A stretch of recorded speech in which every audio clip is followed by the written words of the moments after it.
میں کس درد سے یہ بات آپ سے کروں کہ 50 لاکھ مسلمان ہر سال حج کرتا ہے. اگر 25 لاکھ کا کردار بھی ٹھیک ہو جائے تو سال کا 25 لاکھ با کردار مسلمان اگر دنیا کو دیا جائے تو بتائیے امت مسلمہ کا سر کتنا اونچا ہوگا.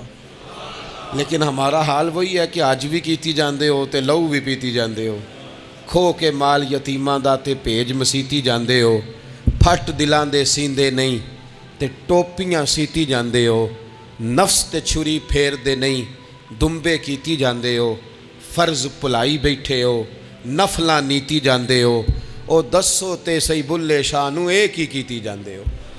بات وہی ہے کہ کعبے گئے, مدینے گئے, کربلا گئے, جیسے گئے تھے گھوم پھر کے ویسے ہی آ گئے. کچھ تبدیلیاں اپنے مزاج میں لائیں, اپنی عادات میں لائیں. حضرت خالد بن ولید نے کہا حضور سارے گناہ معاف ہو گئے. فرمایا ہو گئے. حضرت خالد بن ولید نے پھر اپنی تلوار تھامی اور جناب خالد بن ولید پھر اس طرح میدانوں میں نکلے کہ نبی پاک نے فرمایا اب یہ خالد نہیں, یہ تو سیف اللہ ہے, یہ تو اللہ کی تلوار بن گیا ہے. اس جذبے سے, شوق سے اپنے مزاج کو تبدیل کر کے اس طرح میدان میں آئے. فرمایا اب یہ اللہ کی تلوار ہے. وجود زخمی کرایا اور ساری زندگی اسلام کی حمایت میں تلوار چلائی. ہم بدل سکتے ہیں, تبدیلی آ سکتی ہے, ہمیں بدل جانا چاہیے. بہلول دانا سے کہا تھا ہارون رشید نے کہ مجھے کوئی نصیحت کر دے, میں بادشاہ ہوں, سخت دل ہو جاتا ہے کئی دفعہ. تو حضرت بہلول دانا کہنے لگے میں کیا نصیحت کروں, آپ کا باپ کہاں ہے؟ کہنے لگے قبرستان میں. کہا ایک بڑا بھائی بھی تھا, بڑا پیار کرتا ہے, سنا آپ سے, کہاں ہے؟ کہا قبرستان میں. تو کہا وہ ایک چچا زاد بھی آپ کے ساتھ میں نے دیکھا ہے. کہا وہ بھی قبرستان میں. یاد کرانا شروع کیا حضرت بہلول نے. فرمایا وہ ننہال والے, ددہال والے, وہ ماموں, وہ چاچو کا سب قبروں میں. آخری جملہ کہا, فرمایا تیرا ایک پتر بھی تھا, چڑھتی جوانی تھی, قد اونچا تھا, رنگ گورا تھا. ہارون رشید رو پڑے, کہنے لگے حضور وہ بھی قبرستان میں. تو فرمایا جس نے اتنے جنازے پڑھے ہوں اسے میں نصیحت کروں, تیرا کیا خیال ہے, تو نے نہیں جانا؟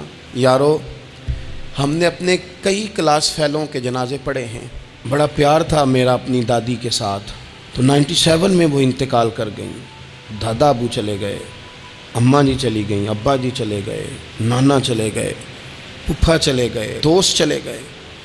یہاں پچھلے سال کئی سنگی تھے, اس سال نظر نہیں آتے, رخصت ہو گئے. او سنگیو یہ تو ساری تیاری ہے, ہم نے بدلنا کب ہے؟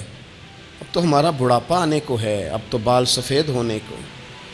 تبدیلی کس وقت؟ اللہ تعالیٰ نے قرآن مجید فرقان حمید کے اندر فرمایا اللہ ولی الذین آمنوا یخرجہم من الظلمات الی النور. اللہ مومنوں کا ولی ہے, وہ انہیں اندھیروں سے نور کی طرف نکالتا ہے, وہ رستہ دکھاتا ہے. بار بار راہ کھلتی ہے ہمارے سامنے پر ہم قبول کرنے کو تیار نہیں ہوتے. کچھ تبدیلی اب آ جائے, کچھ زبان میں مٹھاس آ جائے, کچھ ہمارے عمل میں پختگی آ جائے. ہم نہ بہت سارے کام لوگوں کو دیکھ کر کرتے ہیں, اس سے تھوڑی جان چھڑائی جائے.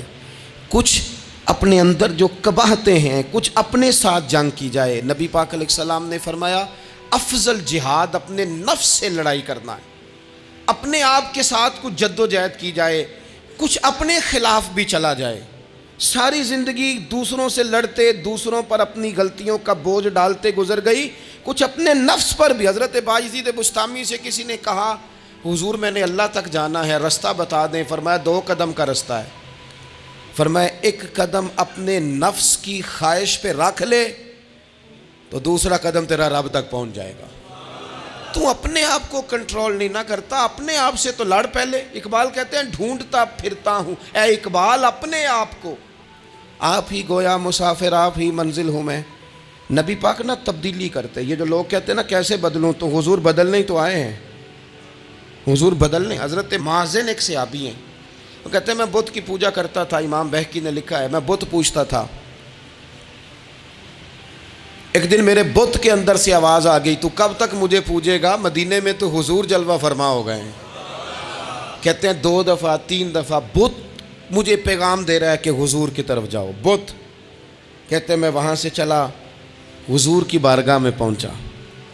تو نبی پاک علیہ السلام کی خدمت میں حاضر ہو کے میں نے عرض کی یا رسول اللہ کمال ہو گئی، لوگ بتوں کو پوجتے ہیں اور میرا بت کہہ رہا تھا جا جا کے حضور کا کلمہ پڑھ لے، او سکیاں کھجوراں اگا جام دے تے پتھراں تو کلمہ پڑھا جام دے۔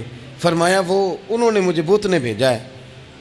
حضرت مازن کہتے ہیں حضور کی بارگاہ میں آیا، نبی پاک نے کلمہ پڑھایا تو میں نے عرض کی حضور میرے اندر کچھ قباحتیں بھی ہیں، کسی کی چیز دیکھ کے میرا جی للچا جاتا ہے، میں چوری کر لیتا ہوں، بدکاری کا بھی مزاج ہے، شراب نوشی بھی ہو جاتی ہے۔ کہتے ہیں حضور نے میرے سینے پہ ہاتھ رکھا، میرے لیے دعا کر دی۔ آپ فرماتے ہیں گردن اونچی تھی کبھی نیچی نہیں ہوئی تھی، پر وہ کلمے کی کیا برکت آئی کہ ایسا سر جھکا کہ وہ جھکا ہی رہا، ایسی تبدیلی آئی کہ آ گئی، نفرت ہو گئی۔ کہتے ہیں حرام مال آتا ہے تو میری طبیعت پہ بوجھ بن جاتا ہے۔ میں اکثر دوستوں سے کہتا ہوں کہ ہمارے ہاں لوگوں کا عجیب مزاج ہے، وہ اپنا مائنڈ سیٹ کر لینا، کبھی ذہن بنا لینا یہ چیز حرام ہے تو وہ کبھی بھی حلق سے نیچے ہی نہ جائے۔ آپ گوشت کھا رہے ہوں اور بڑا اچھا پکا ہوا ہے، بہترین مسالہ جات لگے ہوئے ہیں، بہترین، آپ کھا رہے تھے گوشت، کوئی بندہ آپ کے کان میں آ کے کہہ دے صدقے کا ہے، اس کا منہ میں ذائقہ بدل جاتا ہے کہ نہیں؟ بھئی گوشت تو وہی ہے، یہ کیسے بدل گیا؟ کیونکہ آپ کے نا وہاں کمپیوٹر میں فٹ ہے کہ صدقہ میرے لیے درست، آپ وہ کہتے ہیں یہ تو فارم بن گیا۔ بھئی یہ کیا بن گیا؟ چلیں اس سے بھی آگے چلتے ہیں۔ آپ کھا رہے تھے گوشت اور بڑا لطف آ رہا تھا تو کسی نے کہہ دیا کہ یہ تو جانور ٹھیک ہی نہیں تھا، بیمار تھا یا حرام تھا، ذبح ہی نہیں کیا تھا، صحیح طور پر ایسے ہی اس کو پکا دیا، مر گیا تھا۔ تو اب تو یہ حال ہوتا ہے کہ الٹیاں شروع ہو جاتی ہیں۔ کیوں؟ اس لیے کہ نفیس طبیعت پر نہ صدقے کا گوشت فٹ ہوتا ہے نہ حرام فٹ ہوتا ہے، کیونکہ طبیعت نفیس ہے نا۔ بس اس بات کو سمجھ لیں، جس طرح حرام بکرا طبیعت پہ فٹ نہیں نہ ہوتا، اس طرح کروڑ حرام بھی طبیعت پہ فٹ نہیں ہونا چاہیے۔ 2 کروڑ بھی حرام آ جائے تو فٹ، جس دن 2 کروڑ پر بھی الٹی آنے لگ گئی نا، جس دن حرام جگہ پر قبضہ کرتے بھی کہہ آنے لگ گئی، ذائقہ بدلنے لگ گیا، کمپیوٹر میں فٹ ہو گیا کہ یہ میرے لیے ٹھیک نہیں۔ لیکن میں اکثر کہتا ہوں لوگوں سے، میں کہتا ہوں ہمارے ہاں بندہ دیکھ کے فتویٰ ہوتا ہے، یہاں کوئی غریب عیسائی ہو نا، ماڑا بیچارہ گلی میں جھاڑو دے کے روٹی کماتا ہے، تو لوگ مسئلہ پوچھتے ہیں، کہتے ہیں مولوی صاحب سائنہ روٹی کھانی جائز ہے؟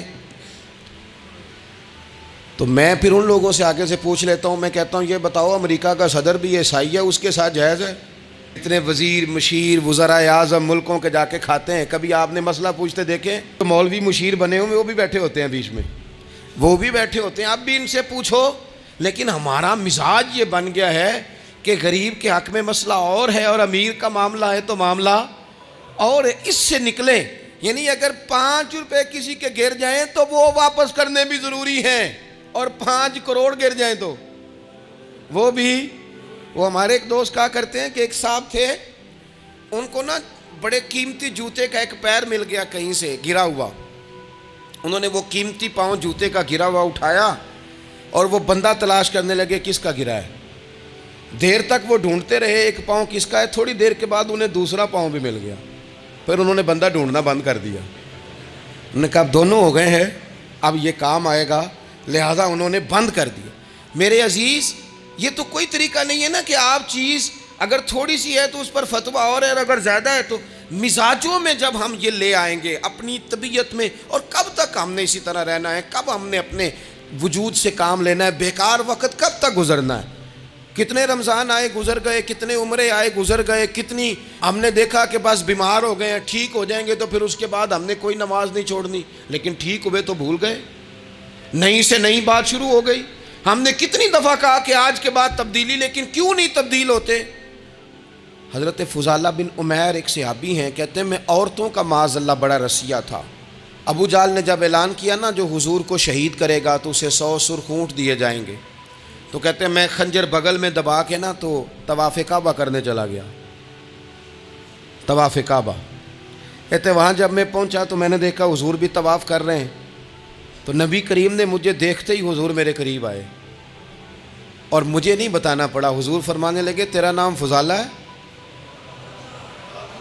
میں نے کہا ہاں. تو محبوب فرمانے لگے کیا باتیں کر رہے ہو اپنے آپ سے؟ کہتے میں دل میں سوچ رہا تھا کہ طواف کرتے میرے قریب سے گزریں گے تو خنجر مار دوں گا. کیا باتیں کر رہے تھے؟ فضالہ کہتے ہیں میں تو جب آیا تھا تو ایک بی بی سے مل کے آیا تھا. میں نے کہا تھا کہ میں آج بڑی رقم لے کے آؤں گا اور معاذ اللہ تیرے پاس رات گزاروں گا. کہتے ہیں میں تو اس سے بات کر کے آیا تھا. تو میں اب حضور سید عالم صلی اللہ علیہ وسلم نے پوچھا تو فضالہ ہے؟ میں نے کہا ہاں. کیا باتیں کر رہے تھے اپنے آپ سے؟ میں نے جھوٹ بولا. میں نے کہا جی وہ تو میں تو ذکر کر رہا تھا اپنے دل میں. کہتے ہیں حضور مسکرائے اور مسکرا کے فرمانے لگے چل چھوڑ، جس کام آیا تھا وہ کرتا کیوں نہیں؟ میں جو تیرے سامنے کھڑا ہوں تو کرنا. خیال آیا مسلمان نیک و بد پہچان جاتے ہیں اور آقا آدمی کے دل کی باتیں جان جاتے ہیں. کرنا وہ کام. تو فضالہ کہتے ہیں کہ میں کانپ گیا، میرے ہاتھ سے وہ خنجر گر گیا. حضور نے میرے سینے پہ ہاتھ پھیرا، اس طرح پھیرا کہ زندگی میں اتنا سکون کبھی نہیں ملا، اتنی ٹھنڈک کبھی نہیں ملی، اتنا قرار کبھی نہیں آیا، اس قدر زیادہ آزمائش کبھی نہیں آئی. میں قرار محسوس کرنے لگا. کہتے ہیں حضور فرمانے لگے کیا وہ وقت نہیں آیا کہ تو کلمہ پڑھ جائے؟ کہتے ہیں میں نے فوراً کہا حضور آ گیا ہے وقت، پڑھائیں مجھے کلمہ. کہتے ہیں نبی پاک نے کلمہ پڑھا دیا، میں مسلمان ہوا. میں واپس لوٹا تو وہی عورت بن سنور کر تیار ہو کر گلی میں کھڑی تھی. عادتیں بدل جاتی ہیں. شرط یہ ہے کہ ہم تھوڑی سی کوشش کریں. شرط یہ ہے کہ ہم اپنے آپ کو اللہ رسول کی بارگاہ میں پیش کریں. اور میرے دوستوں، میرے بزرگوں، ہمیں سب سے زیادہ تکلیف میں ہماری اپنی عادات نے ڈالا ہے، ہماری اپنی خواہشات نفس نے ہمیں زیادہ آزمائشوں میں ڈالا. کہتے ہیں وہ عورت بن سنور کے کھڑی تھی. جب میں واپس لوٹا تو پہلے میں اس کے پیچھے بھاگتا تھا، اب میں اس کے قریب سے گزر گیا تو اس نے آواز دی تو فضالہ نہیں؟ کہتے ہیں میں چپ کر گیا. وہ پھر پیچھے دوڑی، میرا گریبان پکڑ کے کندھا پکڑ کے ہلایا تو فضالہ نہیں؟ کہتے ہیں میری جھکی ہوئی گردن، میں سر نہیں اٹھاتا. مجھے کہنے لگی تو وہ نہیں ہے جو فضالہ ہے؟ میں نے کہا ہوں میں فضالہ، پر وہ والا نہیں جو تجھے ملا کرتا تھا. کہا تو اب کون ہے؟ کہنے لگے میرا ٹائٹل بدل گیا ہے، میرا تعارف بدل گیا ہے، اب میں رسول کائنات کا غلام ہو گیا ہوں. اب لوگ مجھے مسلمان کہتے ہیں. اب میری نگاہوں میں جچتا نہیں کوئی، جیسے میرے محبوب ہیں ایسا نہیں کوئی. کہتے ہیں بدل گئی عادت، میں وہی ہوں پر میرا لہجہ، میرا مزاج ہی بدل گیا.